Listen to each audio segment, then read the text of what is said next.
sports, the new up-and-coming soccer organization FIFA has created their first ever World Cup, which was hosted and won by Uruguay. FIFA was created to have like an umbrella of international rules for international soccer matches. The Olympics are back. In 1896 in Athens, Greece, 14 countries participated in the first Olympics. It then became more popular and more countries started participating as years went on. World Cricket's here. What is that? I don't know, but the first ever international matches were held in 1912 between England, South Africa, and Australia. And it really wasn't that big of a hit at first until 1928 when more countries decided to join international play. International baseball was first played in 1904 at the St. Louis Olympics. It was so popular that it was again played in 1912 in Sweden at the Stockholm Olympics. In other news, the genre of jazz has started its spread across the world. Jazz was created in the United States, but has African roots with it. The Frenchman Louis Daguerre's new invention of the camera has evolved into a camera with sound, which has spread across the world. This technology quickly spread through Europe and then diffused American culture across the world. We are here live with Hans Fritzberger in the 1936 Olympics, who clearly just won a few medals. How do you feel? I feel very good, like an Aryan, like a German Nazi. Very good. Very good. Would you like to explain more? I beat everyone because I am an Aryan, and I am better. Thank you. Today, December 11th, 1948, the UN just released a Declaration of Human Rights, and we have an expert to talk about it. Thank you, Jared. The cause of this document being released is just a few years after World War II has ended, the world is looking back at the Holocaust and the other atrocities during the war, and there's a greater need for human rights to be recognized globally so that things like the Holocaust don't happen again. Also, as a result of the war, women's rights has increased a lot because they're the ones who had to work in factories and such during the war while men were off at war. So I believe you have a woman to interview from the U.S. about this, Jared? Yep. So we have a woman here to talk about the effects of this declaration. So, how has the war changed your family life and the role in your home and society? Well, I work outside of the home a lot now. I'm a secretary at a big company. And this is different because before the war, women's main role in the household was to take care of the family and the children. But now we can support our family financially by working outside of the home, which was what the men do before. Do you feel comfortable holding a job and raising children? Well, this is something we already had to get used to during the war. So now we're pretty, we got it covered. And it's not like just one person is doing it. Women from all over the country are doing it. So we are just banding together and getting it done. Thank you.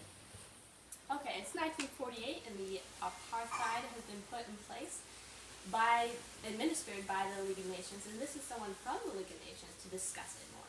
Thank you, Hannah.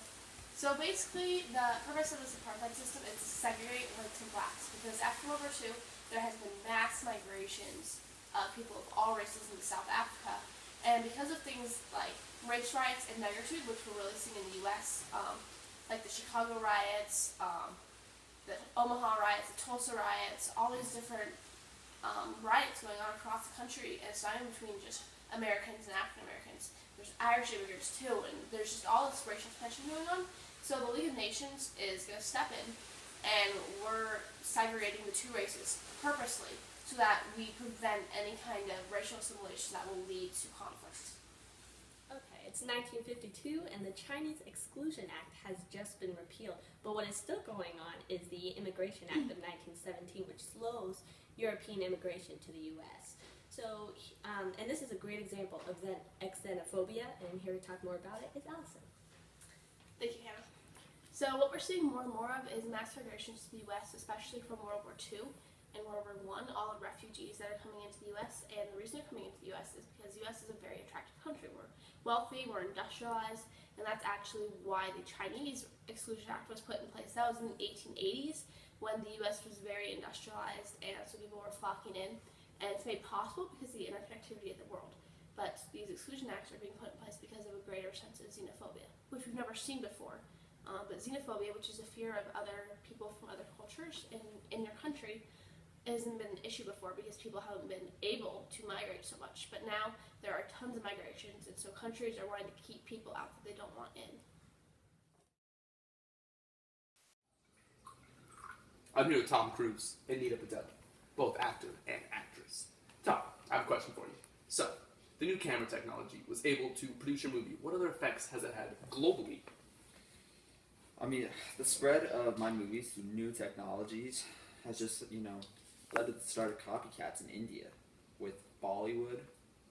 A fake Hollywood. What do you have to say, Nita? I don't think so. Why not? Why is that, Nita? Our movies grossed $1 billion when they were released. I believe yours only grossed $368 million, so It's actually $358 million. clearly we're better. India's better. I don't know, Tom. They sound better. Yeah, but I believe my movie was released first. Isn't that true, Namitha? No. Yes. Mine was released in 88. Yours were released in 86. Yes. No, I'm no good at math. But that seems that hers was released first. It was not actually. Mine was 2 years prior to hers.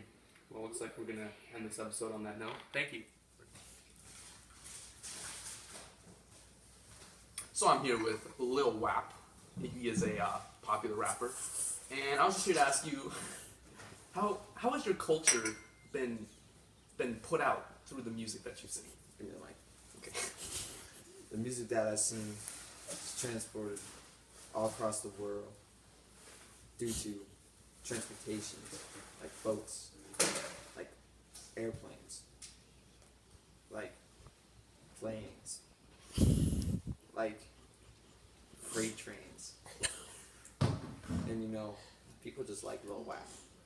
So I heard And the that radio. Hold, I'm not done yet.